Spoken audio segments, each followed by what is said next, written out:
At last, Eliwood's long-awaited reunion with his father, as well as their painful farewell. After escaping the Dread Isle, they returned to the port city of Badon. Eliwood remains silent for the duration of their passage. He sits cradling his father's cold hand as if to warm him back to life. Well, that's dark. Welcome back, ladies and gentlemen, to episode... are we up to 13 now? Possibly 13 of Fire Emblem. Chapter 20, New Resolve. And actually, one of, I think, the most game-breaking levels. And naturally, just saying hi to Nils again, since everything's going alright. Except for, you know, the entire purpose of our quest now being null and void. Or at least the original purpose. Now we also have dragons coming back to worry about, and that's no good.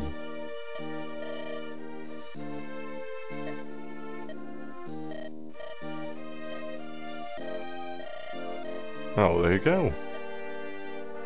Albert was... Wait, Nils just got tossed out of a boat, woke up back on Valor, whatever, and then just hightailed it back to the Dragon's Gate when he saw us fighting, just in time.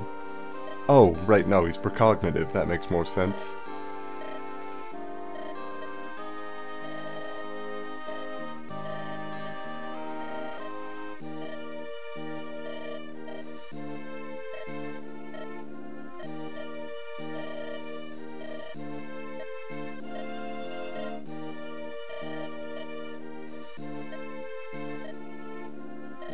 Quintessence. The substance of the human spirit, power, energy. Oh, well there you go. Well, what do you think? You steal someone's life energy? What's going to happen?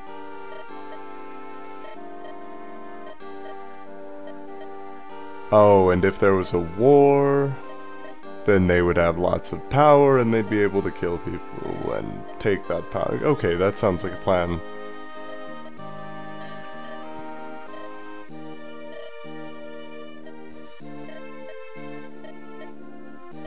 There we are.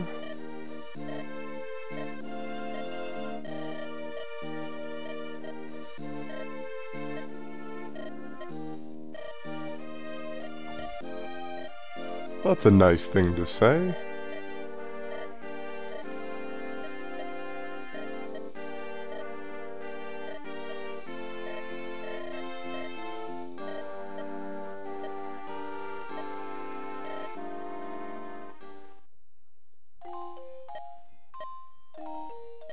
Alright, everybody else is out of the house. I am certain now, this is the level I was thinking of that breaks the game on its knee. Now, while this text is going in the background, since this is just Eliwood and Ninian having a relationship, something notable about this game is that if you took the side quest back in Lynn's storyline to get Nini's Grace, Ninian will have that ring when she, very slight spoiler, joins your party in this level. And Nini's Grace has a bit of an interesting effect to it. It will raise your defense and resistance by a massive amount for one turn. At least I think it's only one turn. Perhaps it decays over time like a pure water.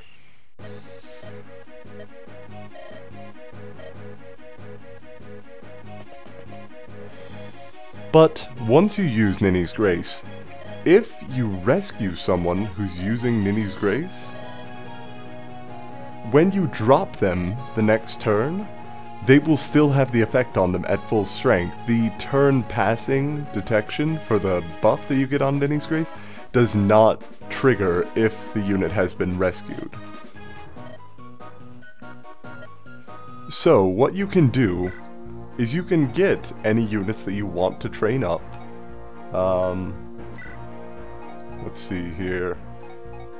I think I'm going to leave Hector behind for this level. Who do I want to leave behind for this level? That's actually a really good question.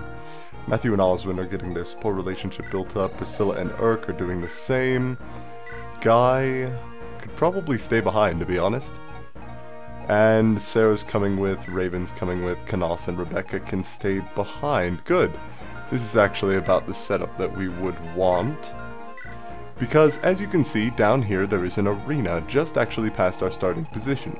So, what you can do with this arena is you can send someone there using Nini's Grace, have them use the defense buff to easily win their fights, and then just heal them and continue training them by rescuing them, dropping them, and giving them an extra movement with the dancer each turn. It's a bit cumbersome, but it is just about completely risk-free. If you didn't use the earlier arena to its fullest, this is where you'll be able to train up your team. Which is why I haven't been terribly concerned with getting Raven and Lynn to a high level quickly, simply because they don't need to get to a high level quickly, they just need to be able to get there. Now let's give all the appropriate items over to Merlinus. Physics staves. I want to get Urk to at least a C with his... What am I trying to say? Oh, who has his lockpick in the world? Oh, Rebecca does. I would do it. I want to get him to at least, wait, or is it B? I want to get Urk up to the level where he can use physics staves, because that'll be extremely useful. Whereas Priscilla and Sarah are obviously able to use that already, so no real worries there. Let's see, Raven, I'm going to give his long sword back here. He's not quite, he's only C with swords actually, I didn't even realize. And Eliwood needs another sword, so we'll give him a steel blade. It's pretty heavy, but he should be able to handle it alright. Hector's got quite a few items for the convoy here, Luna being probably the most important. Then I can just have him take an axe or two. There we go. Nice and trained up. Alright, view map. I think this should just about do. We're going to want to have Raven over there, and then I'm pretty sure I want to get to this village, and indeed all the villages, before bandits come in, so we're going to be just bum rushing this level a bit. I do want to stick Matthew out in front though, for the vision he will provide. You can actually switch around your units before the level starts to get some quick vision of what's going on nearby, which usually is fairly helpful. But in this case, I think I'm actually going to give Matthew a torch, just to make him an absolute beacon of vision in a dark level. There we go. And with that, I think it's time to start the fight. Merlinus became level 13, but first, a quick cutscene.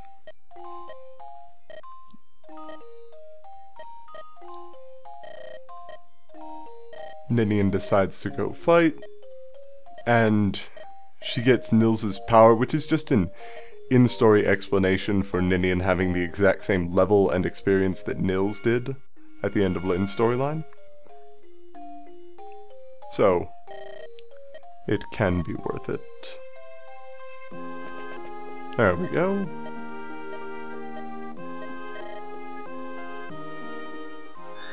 Oh, and she gives a free Nini's Grace charge to Eliwood at the beginning of the level.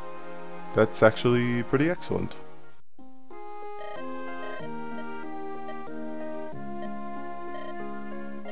Alright, so maybe you have Nini's Grace regardless, I'm not entirely certain. There we go.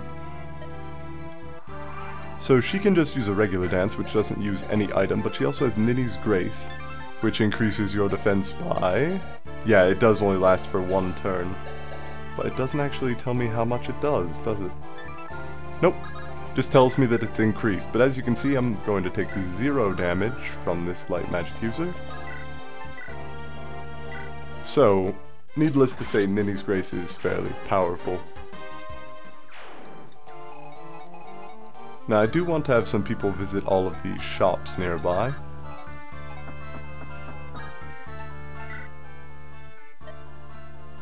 And these villages.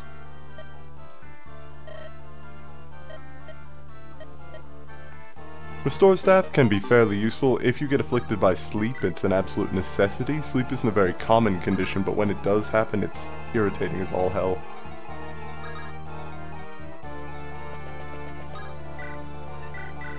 Now Matthew's gonna move out and use a torch, which is going to grant his vision of just an absolutely massive portion of the map. It's almost like it's not even nighttime here.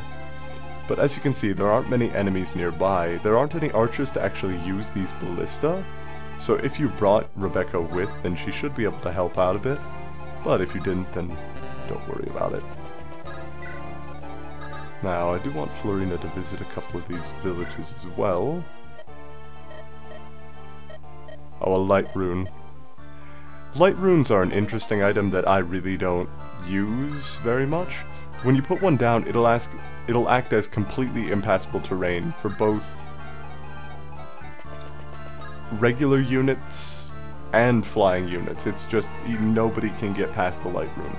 Naturally, flying units could probably go around it, barring unforeseen circumstances, but it's just a matter of, if you want to create a choke point artificially, they'll be what you'll use. I don't usually pay too much attention to them, but they might have their benefit, I don't know for certain.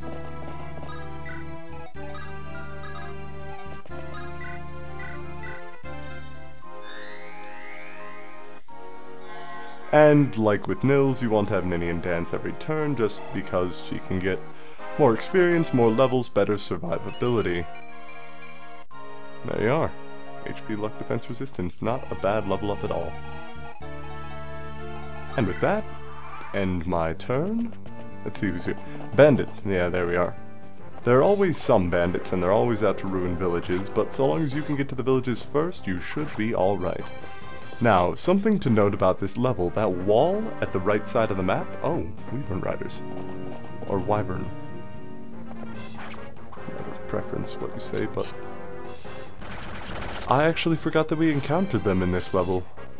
Wyvern Riders are like Pegasus Knights in that they have extremely high movement and the ability to fly, but where Pegasus Knights are the magically resistant, slightly less physical power variant, Wyvern Riders are the entirely physical power and pretty much no resistance route. So when you get a Wyvern Rider, it's really going to be a matter of just making sure that you use magic users against them or use someone with high defense against them. A Shine book, that would be useful if I was using anyone who knew magic, and I actually forgot that there were units back there, so probably a good thing that I sent Florina and not someone else. Good, now Oswin can visit that village up north, since he's really not going to be doing too much right now. Who do I want to fight? There we go, Raven can get some experience. Not that it's going to matter once he goes to the arena, since that's going to be fairly simple anyway. But it's always just a very good idea. I'm going to have Matthew move most of the way out. And as I was saying, the wall on the right side of the map here... Oh, there are a lot of bandits, actually. This wall on the right side of the map is important because if you pass this line, then the boss will begin moving. Before you pass that line, the boss will remain completely stationary.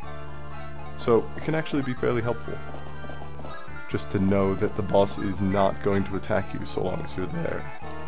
Now, having Urk near Priscilla will greatly increase her dodge chance. Can I have... No, that's as far as Ninian can move. Shoot. Well, I need to have someone kill this light mage. I think it's going to be Hector, since he can probably one-shot him. I won't have to worry about counterattack, and Lynn is going to hit level 20 using this arena pretty soon anyway, so I don't need to worry about experience in this case. But yeah, this is the beginning of what is essentially Act 2 of the game. Act 1 was you've got to go rescue Eliwood's dad. Act 2 is much more you've got to save the world.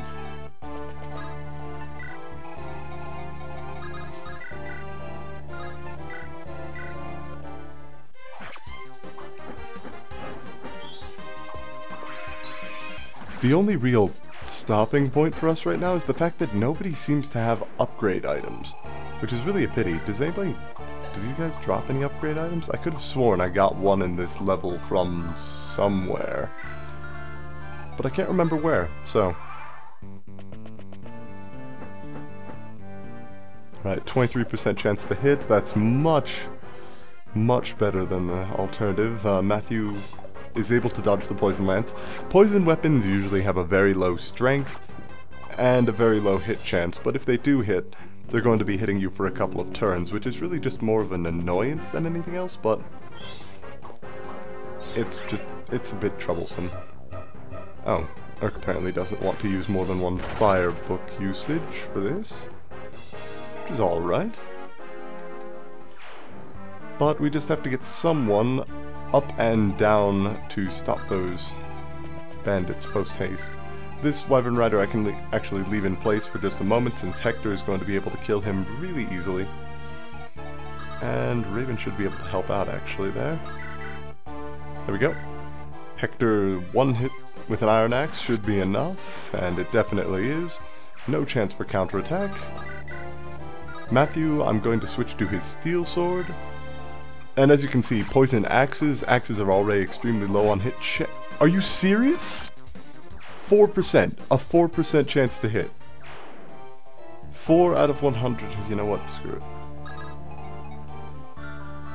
I don't even care. That just happened. Okay, I just don't.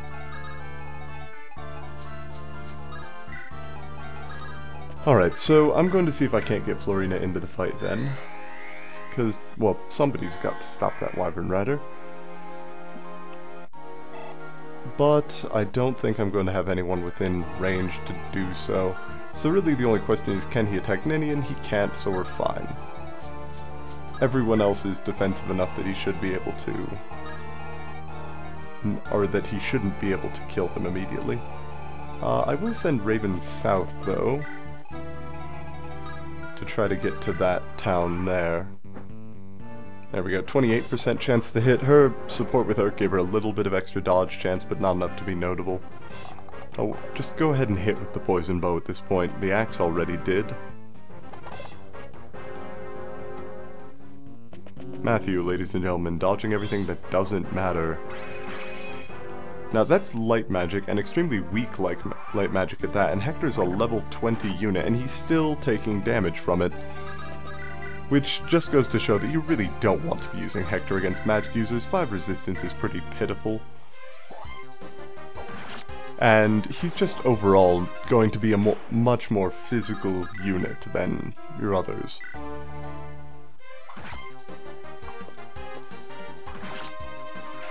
But I think this should take care of our little bandit problem. Oh, an antitoxin. I'll send back his iron sword. I can always just sell that thing later. Now, I think Florina should be able to kill this Wyvern Rider. Not quite, actually. It's fairly impressive, actually.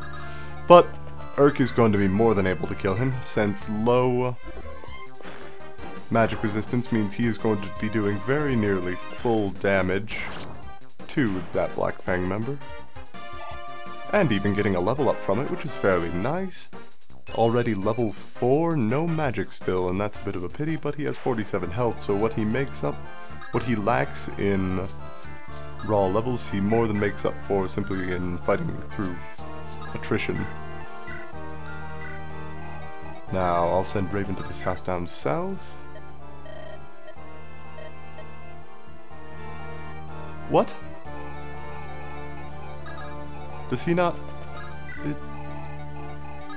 He just talks about the fact that Raven's a mercenary. Do I have to send one of my lords down there for some reason? To get something from that house, or does he say the exact same thing? Oh well. More magic users do spawn down there. Matthew's sight radius is getting a little bit smaller, but not much. So do they say anything different if it's not Raven there? They just say to go to the arena. Oh, whatever.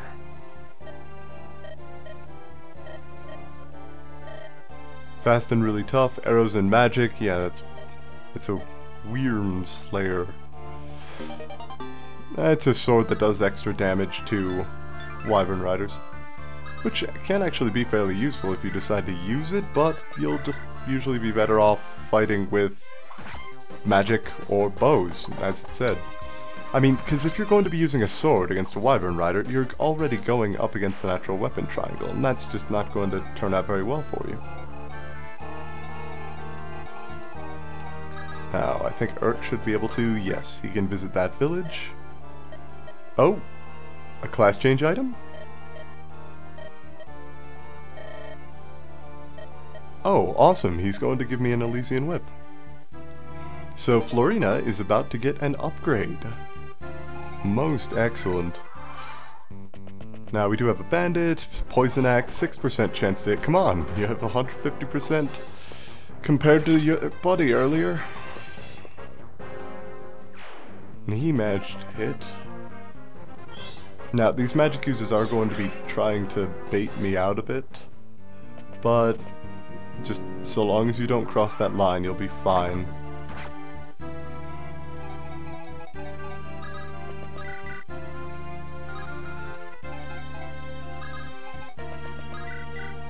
There we go, Hector can easily take care of magic users so long as he has the first attack.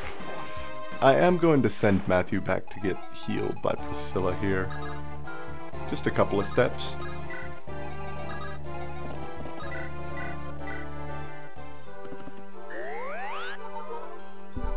There we are, full health again. No need to worry. And then Florina can move over here. And I'm not actually sure which line is the line that the boss moves across. I'm pretty sure it's just straight to the wall, but I don't want to take that chance. So I'm just going to have Urk move down here, trade the Elysian Whip for that light rune, and then just start using stabs. He needs to get some experience with them. What better opportunity than when someone is at 2 health? Or 2 health missing, that is. Now I just need to get Raven and Lynn to the arena, because it is pretty much time to start grinding up a couple levels for them. And if they take any damage in the fights, then Sarah can just be there to heal it up. So all is fairly well there.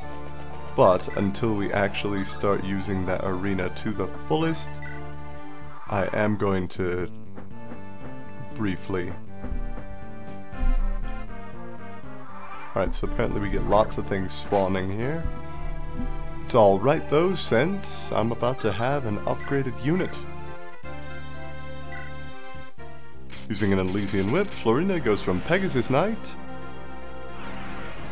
to Falcon Knight, or Falcon Knight. Falcon Knights are extremely powerful units, slightly higher strength, resistance, and even a bit of constitution for her. But, most importantly, she can now use swords, more accurate than her lances, which are admittedly more likely to make up for her slight deficiency in ability to use, well, strength, since she's extremely lacking in it. But overall, just Falcon Knights are an extremely useful unit. They have a lot of movement range, absolutely ludicrous range. What is it, 8? Yeah, 8 tiles of movement. And just overall, they can tear apart pretty much anything you care to name, so long as you can point them in the right direction.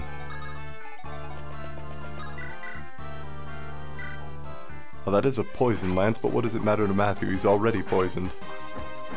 I don't know if the buff renews or what happens there, but it's not really of too much concern. We do have a couple of archers up here, which is a bit worrying. But luckily I don't think they're actually going to be attacking, but I should keep Florina out of range, just in case. Now, next turn we're going to be starting the arena trick, because we do need someone who's able to rescue the unit, and then someone the next turn who will be able to do the exact same thing. It's a bit of a weird setup and a very specific one that you have to get going to be able to use this trick, but if you can get it going, it's usually fairly helpful. Also, the Falcon Knight attack animation is leagues better than the Pegasus Knight attack animation, so there's that. Oh, the Nomad is actually moving in. And now with both Matthew and Florina taking damage every turn, it's going to be plenty easy to get some experience for my healers. That is to say, actual experience for Sarah and merely experience with stabs for Urk.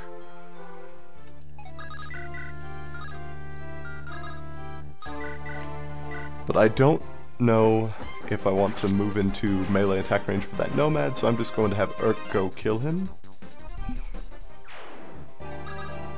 And as soon as these units actually stop coming, it'll be considerably easier to start doing this arena trick. but let me see if I can get it started. So first thing you're going to want to do is you're going to want to use Ninny's Grace on whoever you want to train. In this case, it's going to be Raven. This will also be a great way to level up your dancer unit, so Ninian is going to get quite a bit of experience with this trick. Have him go into the arena, wager 650 gold, which is great since it doesn't pose a threat to him. Ninny's Grace does apply, so the most damage he can take here is 2. He's attacking twice, so easy enough. And there we go. Already a level up, and things are only going to get better from here. Hopefully, because that level was pretty poor. Then, what you're going to want to do is send anyone out there who has a higher constitution, which is not going to be Eliwood, or anyone who's on a horse, in this case just Priscilla. Rescue the unit, and take him away from his original position. Do not take and drop him yet, but do keep at the ready for doing that sort of thing. Where's Oswin? There you are. If you have anyone that you want to build up supports while you're doing this, stick them by each other in the levels in between, and oh, Sarah just took quite a bit of damage.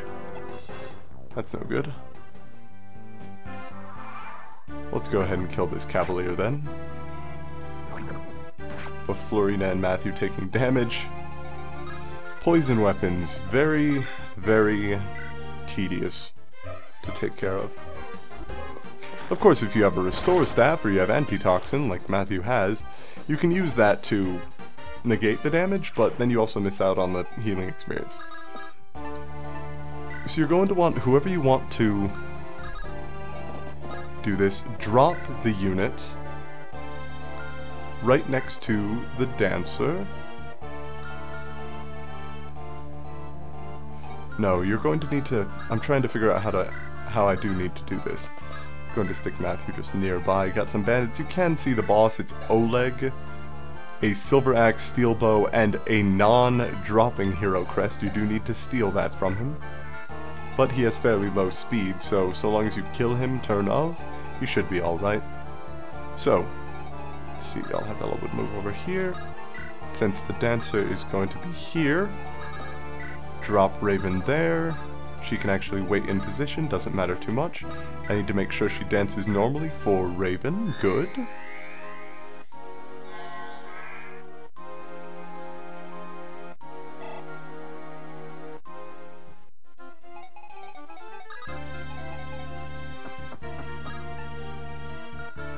And then Raven just moves back onto the arena with his full charge of Ninny's Grace. Even a Wyvern Rider is... This is just going to be an extremely slow battle, since Raven attacks twice for 3 for every time the enemy attacks 1 for 3. Now normally it would be a lot more powerful for the enemy, but the game doesn't actually take into its calculations as to what weapon the enemy should get the effect of Ninny's Grace. So it thinks, oh, it's got an Iron Lance, that should be fine given your level and your weaponry. But then it doesn't take into account you've got an extra 5 defense and resistance or whatever it is, and you just end up with an extremely easy fight. Albeit not one that you won't take damage on. So then you'll just want to move in, rescue him again, and repeat the same process next turn if you have a healer that you want to get experience. In this case, it's going to be Sarah, but I want to make sure that she doesn't die from an unexpected Wyvern Rider or something like that, so I'm going to move her back and have her use a Vulnerary. Just have them keep using their abilities, and I think we've reached the end of reinforcements, which is good. There we go. Urt can use his heal staff on Matthew every single turn.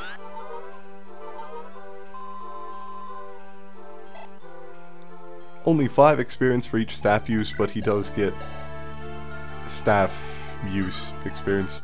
Weapon mastery experience, there we go. You'll want to move the unit that rescued the previous time out of the way, so I actually should have moved Priscilla the turn before, but that's alright. Ninian just dances. And then I do need to get Sarah back out there to heal Raven. Probably not this turn, but you've all got the gist of it by now, so I think I am actually going to cut to when Raven has been fully trained, and and when Lynn has been fully trained for that matter. Or for that... Yeah. No, that's correct. But yes, I'll see you all when everybody's trained up.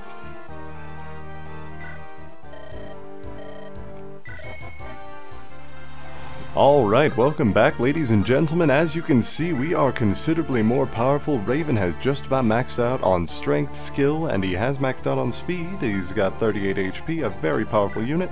Lynn is a bit more of a glass cannon swordmaster type, but she's nearly maxed out on skill and speed as well, so there is that going for her. We do want to get that hero crest stolen from the boss. We're going to bait him out with Oswin here, as well as the rest of the enemies. Florina needs to be a little bit careful because there are some archers nearby, but once we steal that hero crest, we'll be good to just kill the enemies immediately and end the level, because if we kill that boss, that is it. Level over. We don't need to... Sorry about the fast forward there. Didn't mean to press that button. There we are. So the boss has a 51% chance to do 8 points of damage to Oswin, which he does hit. Oh no, whatever will we do? This bandit actually has 5 damage on that hammer, which is fairly impressive for him. Luckily, Oswin has considerably more damage just with a lance, so... even the weapons that are supposed to deal massive damage to generals aren't able to do much to him. So we're gonna have Florina kill this archer with some lance, since she doesn't really need to use anything else, and she gets a critical. Excellent. Fly around the battle arena. And back to the start, and now let's steal that hero crest. Oh, he's full on items again? Okay, Lynn, take that antitoxin from Matthew, and now steal that hero crest. Excellent. Now, since the boss just equipped his bow, we can just move everyone into melee range and take him out that way. If Urk gets a critical hit, that will immediately kill him, but otherwise, someone else will be getting the experience for this fight. Looks like that will be the case. And I think I'm going to be giving it to Oswin for being just a pretty cool guy overall. And he definitely has enough damage to take out Oleg here. So, that will end the level. Plenty of experience for Oswin. Gonna get some defense. You don't quite have enough, I think. Yeah, there you go. Defense, resistance, HP. Just what he needed. Now, a bit of cutscene. Now, once we get to the preparation screen for the next level, we will be able to use that hero crest on Raven and upgrade him immediately. Just remember, if you haven't been training your thief up, Legault probably is fast enough to steal that hero crest from the boss, but just make sure that you keep in mind that it does need to be stolen. You kill him, you won't get it.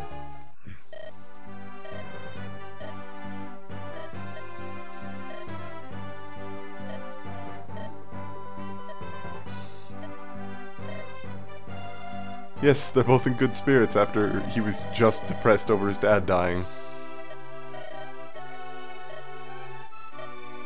Oh, well, there you go.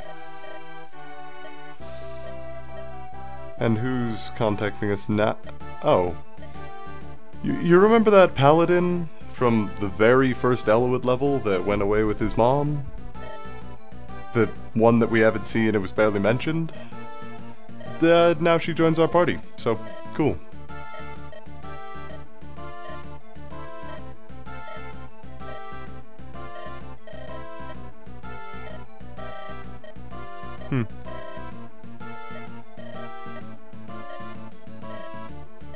Well, there you are. We're not actually going to be using Isadora. She's not a very good paladin, to my knowledge. Who knows? She might actually have absolutely amazing stat growth, and I've just never used her, but that's just the thing. I don't really like paladins very much. They have a lot of weapon choice, but past that, there's not much for them.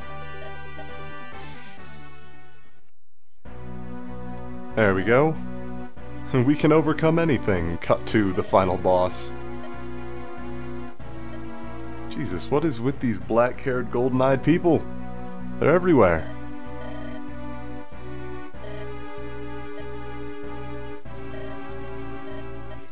The guy who killed me, or the guy who tried to kill me, is dead.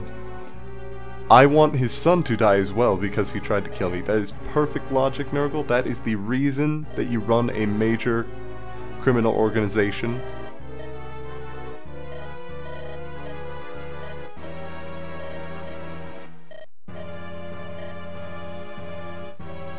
and she's been ordered to get him some quintessence. Anyway, chapter 21, Kinship's Bond. Eliwood travels westward to meet with Uther, the Marquess of Ostia. They pass through Laos and continue through 2 more territories. After a long time, they arrive at a fortress separating Thria and Ostia.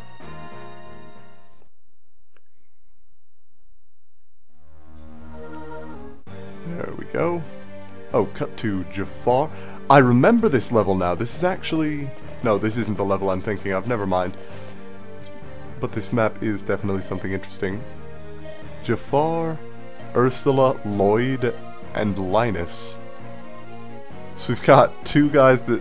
2 Disney villains and 2 random dudes. There you go. So we have Sonia, who we now know is working for Nergal, and some ridiculously grizzled looking dude.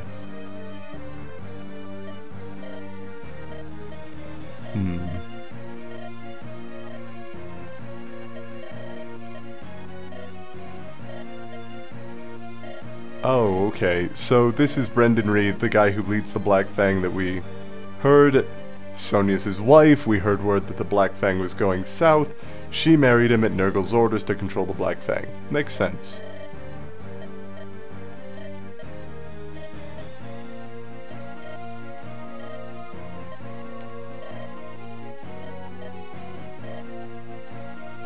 Now, Lloyd and Linus actually seem like fairly decent people who are just following the word of the Fang to the letter. Ursula and Jafar seem a little bit more iffy.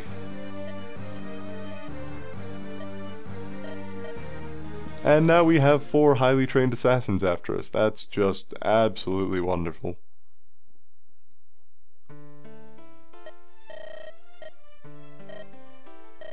Okay, so Hector's brother's just chilling out here.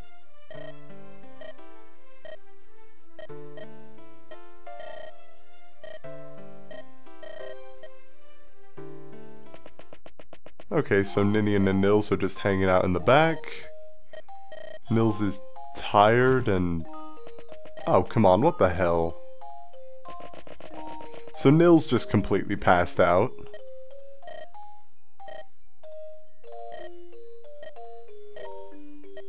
Apparently we shouldn't move him? We just need to let him rest for 1 night. Why? Because we need some sort of reason for this level to exist. And enemies arriving isn't enough for that. Look at that hair. He's definitely recruitable. Heath, master of candy bars.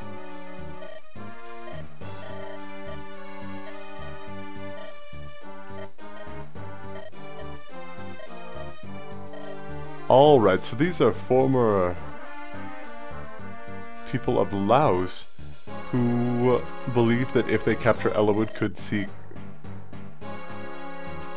a reprieve with the Black Fang.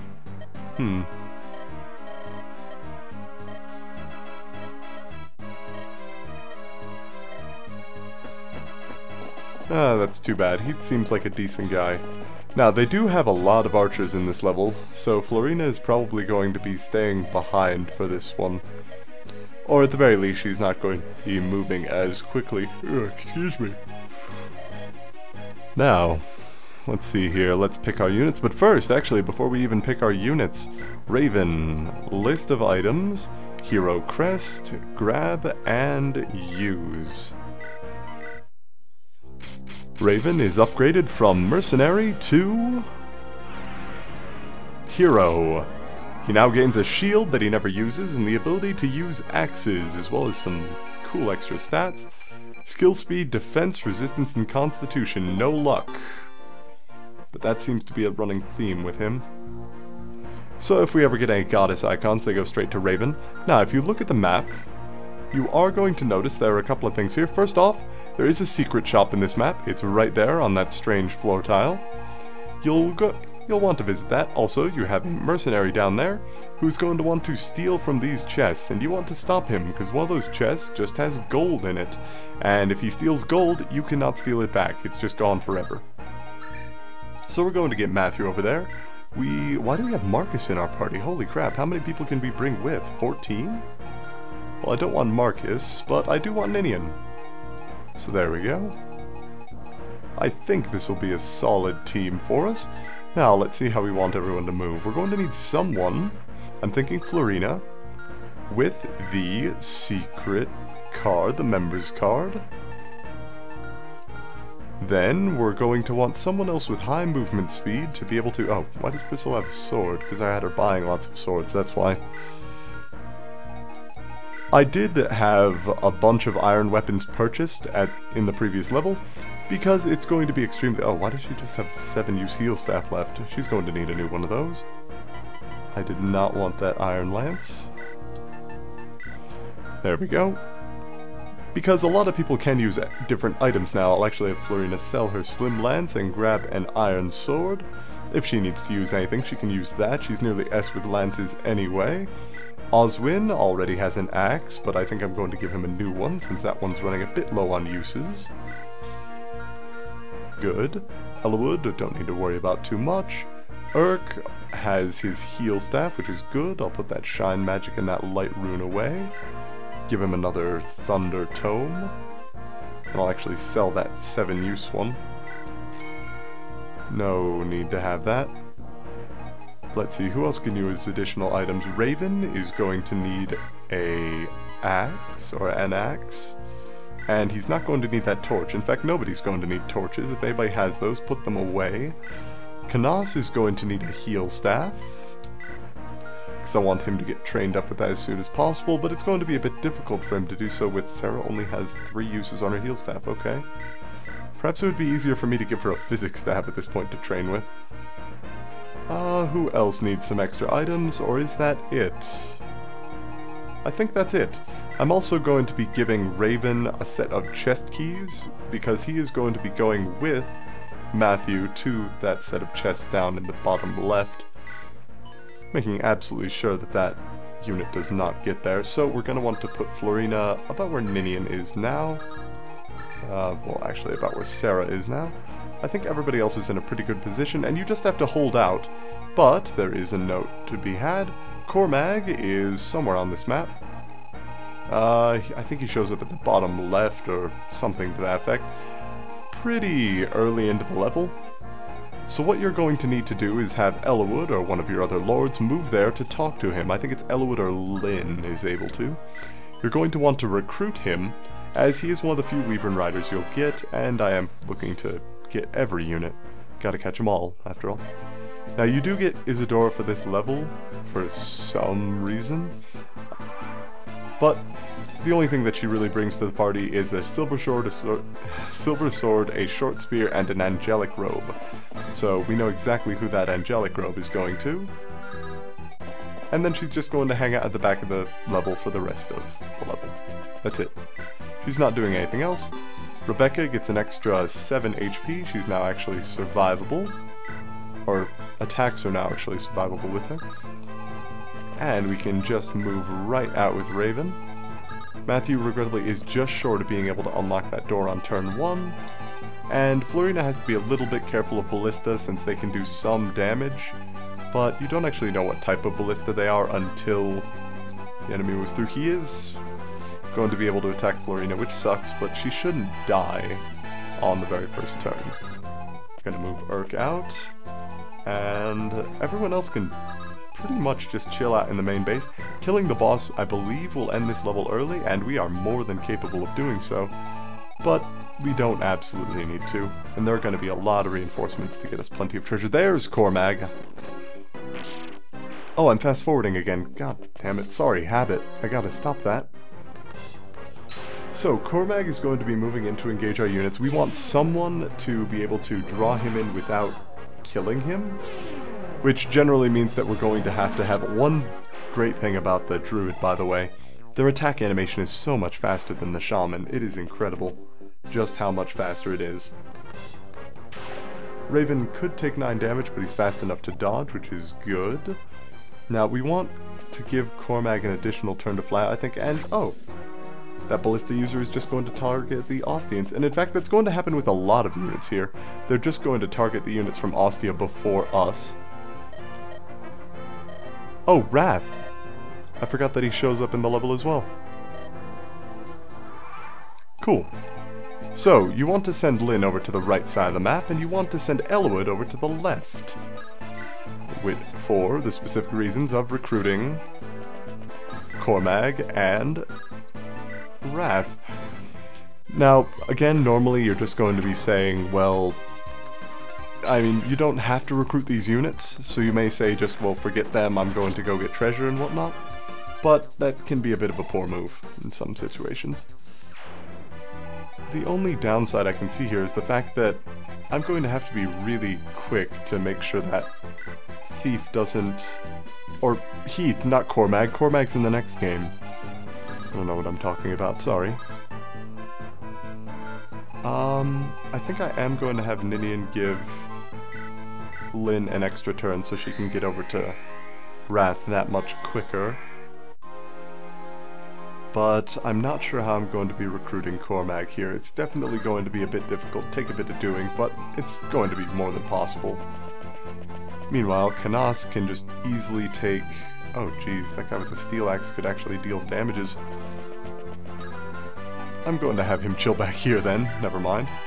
Urk naturally can kill pretty much anything that comes his way, but we don't absolutely need him to do so, and Heath is attacking Raven. That's actually to our benefit. If Eliwood can get over there in time, we should be able to unlock the door and recruit him in a single turn. I just need to keep him healed up. Him being Raven, in this case. Regrettably, I don't think I'm going to be able to get there in time to stop that thief. We do get to see the Ostian fighting animation, which is fine, but fairly boring. It's just 2 units with fairly average stats going at it. Now, Canas can take a lot of damage, but probably won't. If you give him a Nosferatu tome, he can sustain himself pretty much indefinitely, especially with the ability to attack twice.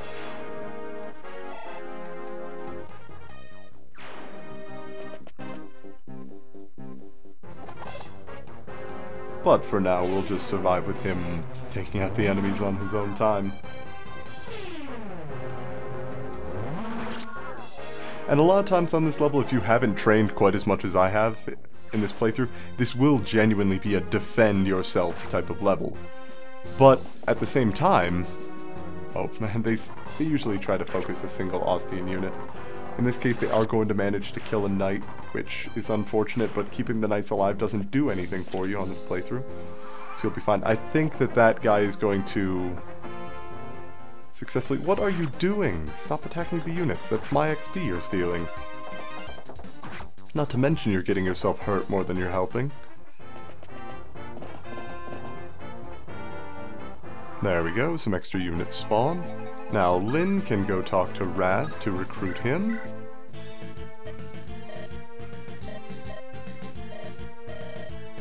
And yeah, he's a mercenary. If he's below, I think, the level that he should have been? Hold on. Does he have the exact same stats as Lyn? Or as he did in Lyn's story? I think he does. Level 7 Nomad, so he's fairly useless at this point. I'm going to have Raven use a Vulnerary while Eliwood tries to get his slow ass over there.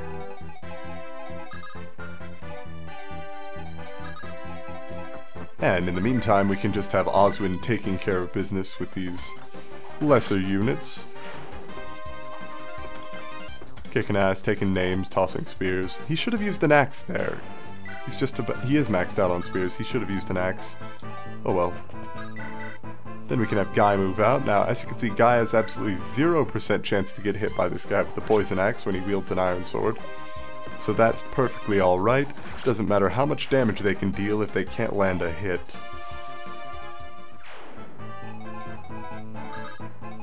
And then we can go to the secret shop with Florina here. I think that this is the one that sells killer weapons, so we're going to want to stock up on those, as well as some upgraded tomes too, if I'm not mistaken. Oh, and a Night Crest! Okay, sure, yeah, that just happened. Unfortunately, I don't have anyone to use it on, but secret shop, here we go. We can buy elixirs, more physic staves. Oh no, this is one with lockpicks. Okay. I'll buy 2 lockpicks and that should be all I'll ever need. More physics staffs if you missed the one the last time around. But you do actually have a lot of interesting staves. Unlock staves can unlock doors from a distance, fairly useless, but barrier staves increases resistance. Barrier staves are actually not as good for resistance as they are for grinding levels on staff users. You can use a barrier staff literally every single turn, and there's no sort of condition to being able to use it, so if you use a barrier staff, it's automatically going to be successful. But I'm going to send an extra couple of physics staves, because I love physics staves, and I have, what, 70,000 gold? I think I have enough. I'm going to buy a couple of barrier staves in case I decide to grind up Sarah's level a bit. In fact, I think I'm going to do just that.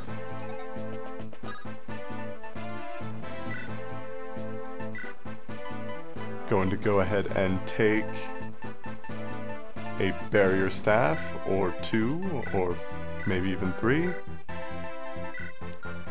and then just start using those. Hector's going to get a barrier staff used on him every turn, and every single time she uses it, she's going to be getting, what was that, 17 XP? Which is actually really excellent. So now, how far can Ninian move? Can anyone attack her if she moves out, actually? It's good to note, usually. Well, the guy in the ballista, obviously, but no one else, it looks like. So where's her maximum movement range? If Eliwood moved onto this pillar, she'd be able to move nearby. Oh, and she has an R support rank with him. Good, we'll do that later. And Eliwood can move that much closer to Heath. We're going to be able to recruit Heath next turn, which means I'm going to want to kill that ballista before I do. Otherwise I'm going to be having a bit of a bad time, but that's okay. Guy should be able to kill the ballista with ease. Now, if Eliwood just sits here, that should make it fairly easy. Heath is going to go ahead and attack Raven again. Matthew can unlock the door when the time comes and we'll be alright. I want Rat to get the hell out of there, because I don't want him dying to a random unit. And then Kanas can start moving in. Oh, but I actually want to... Never mind, Isadora is going to serve another purpose. Item Fairy. She is going to grab that Nosferatu tome for Kanas and start heading out with it. What's her max movement range? 7? 8. 1, 2, 3, 4, 5, 6, 7, 8. So Kanas can actually move here, and next turn he'll be able to just go ahead and wreck some folks. How far can this mercenary attack? He can attack 1 square, 2 squares left to Kanas. So, an iron bow should take care of that. He'll probably attack Guy, but who knows. There we go, another use of the javelin. That's perfectly okay for a recruitable unit. Regrettably, I do think I'm going to lose that 5,000 gold. Whatever will I do without it? But whatever the other item is, I'm going to be able to pick up with Guy. I think just cutting off the unit and killing him by the time he gets there. He's not going to be able to steal from Guy, since Guy has far higher speed than he does. Oh, but I am going to need to kill this unit with the Nosferatu tome before I continue. I wonder if he gives me that. That'd be pretty handy. I could use another one of those. And naturally, the Austin unit is just getting his ass kicked. A Brave Axe! Yeah, I definitely want to get that. And Heath's units are going to ride out valiantly into combat / death, possibly. It doesn't even need to be a / combat / death.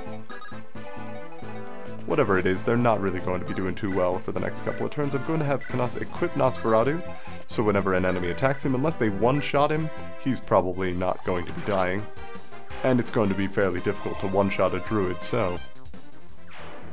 Now we'll have Guy go ahead and kill this guy on the ballista. Wonderful. And then, to recruit the unit, Matthew opens the door, Eliwood moves in, talks to Heath, and... Heath wishes to surrender. He's a really noble guy. It's actually pretty cool. No wish to harm women and children, and he wants to be human. There you go.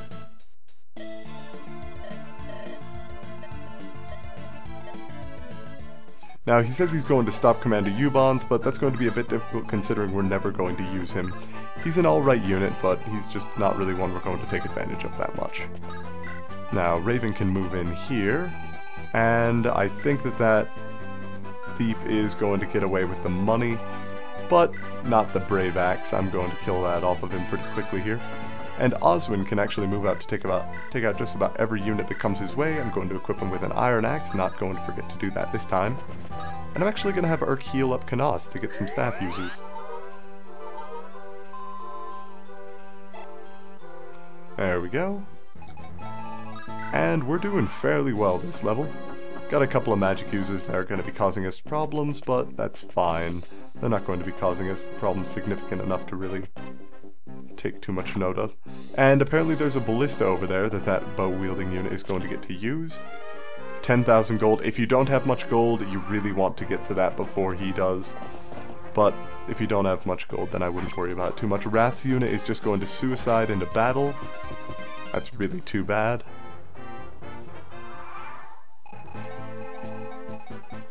But that's alright, we're going to have Oswin just take out everyone. Seriously, look at this. He's got an Iron Axe, and he's dealing 17 damage. That's absolutely ridiculous. And he's taking nothing. I mean, that's against a knight. Against a regular unit, something with lower defense, he'd be doing even more. We're going to have Raven kill the guy in the ballista as soon as possible, though. But that's going to be after, and he doesn't... Yeah, the Brave Axe is still the stealing item, good. I'm going to have Raven go ahead and take that Brave Axe from him by force. Good, good. As I said, there's really only one brave weapon of each type, so you want to make sure that you get them. And Canas is going to be the other one here. With his Nosferatu magic, he'll be able to survive more than easily. And Guy should be able to take care of anything else that straggles through.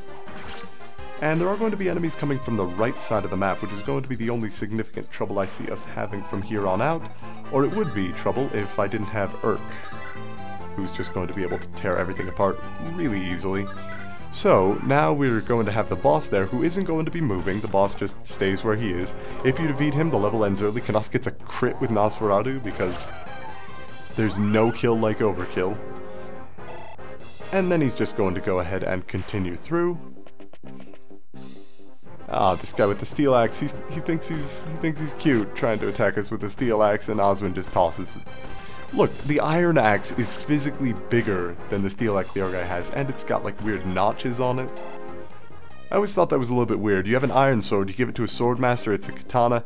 You give it to, say, an assassin, and it turns into 2 daggers immediately. I don't know, maybe everyone has a personal forge on them, or maybe just, I shouldn't be thinking about logic too much in the game that has magic users and dragons and people that can dance to give each other energy. I'm thinking that's probably more likely. HP and speed, still no magic. Urk, you're disappointing me with these level ups since you've upgraded. But I suppose that's rather inevitable, isn't it? That mercenary can't do anything to Oswin, so that's perfectly alright. And then, if I'm not mistaken, more units are about to spawn behind the boss here, and normally those might give you a bit of trouble trying to get through them in time to get to the boss to be able to kill him, but in my case it's really not going to cause me too many troubles at all. Canas actually takes some damage from the guy on the ballista there. And this Nomad Mercenary is going to nearly kill one of Wrath's unit, who is promptly going to run and suicide himself into battle. I have no doubt. Oh, is the mercenary going to be able to attack twice? Of course not, he's a trash unit. And what are you doing? When I said you were going to suicide into battle, I did not mean I wanted to encourage it. You need to go back and heal, you idiot. Oh well. So, we are just going to end the level here. There's really nothing else to do. Does this boss have anything that I need to take from him? He has a spear that'll get on his death. Good. I like spears. They're good weapon. What can Canas do to him? With Nosferatu. Oh! The enemy actually has a crit chance against him. This might be a more difficult fight than I thought initially. So, what the... Oh, that was the end. For a second there I thought he was targeting the boss with that, but no. Having Oswin fight Yubans here is going to be more than easy enough. He lives and breathes the air of war. And he really just cannot hit Oswin. I mean, the dude is literally the broadside of a barn, and you cannot land a shot on him. Strength and defense, always going to be the fortes of the general.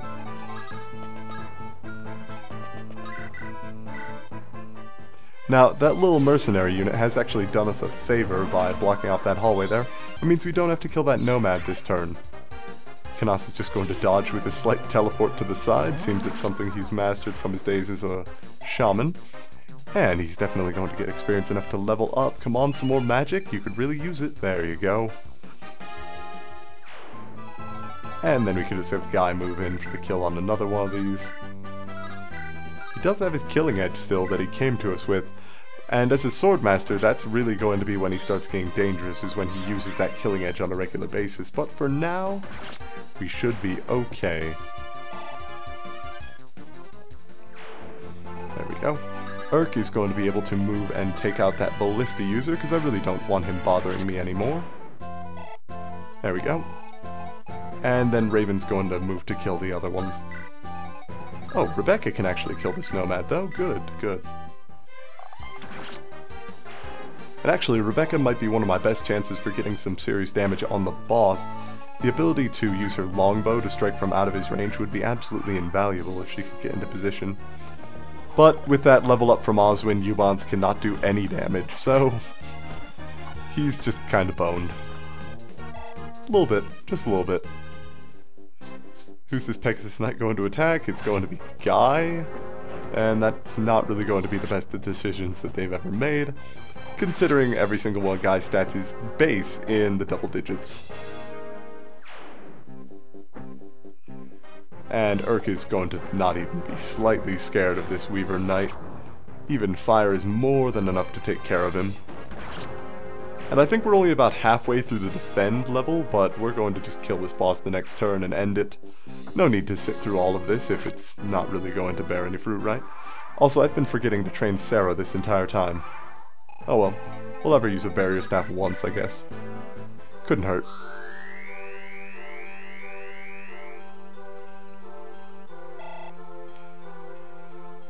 I tell you, if there was an option to turn off just the battle animations for staves, I would take that option in an instant, but no.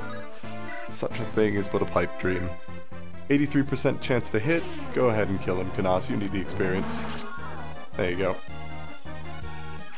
No regrets. Well, there you go. If he didn't die with any regrets, then I'm okay with it. Canas doesn't get a level up, but he gets extremely close, and he gets a spear with full uses on it, which is pretty nice. And then some random unit comes in. Commander Eubons has been killed. Sound the retreat. We've no more reason to fight. There you go. Hector's brother, who does he look like? He looks like someone. I cannot put my finger on it.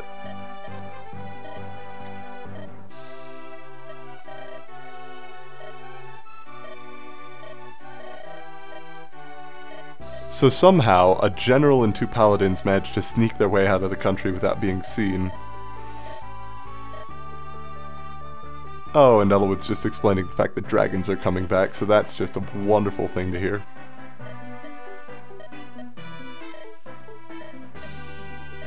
There you go. And Nils is still just passed out on the floor while we're all chatting.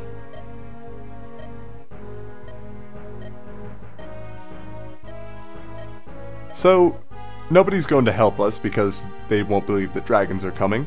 If dragons come, everybody's going to be dead anyway, so we need everybody to help us.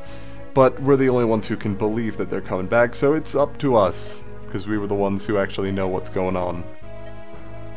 And of course I'm coming with.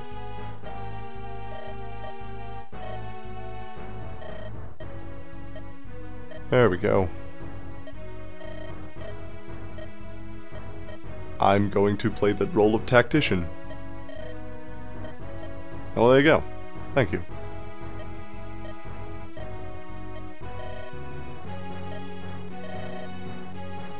Wait, no, hold up, you were precognitive. Now you can sense where people are?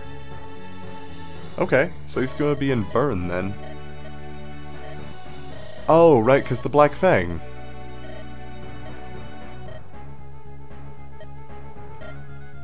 Ah, that makes sense. Go to the Nevada desert, you may find aid. Meet the living legend. Well, that's awfully specific. Thank you for your help. Dragons are coming. Let me give you a riddle. Ugh, whatever. Alright, next time on Let's Play Fire Emblem, we head in the exact opposite direction of the main villain of the story. I'm sure we have our reasons. See you all then.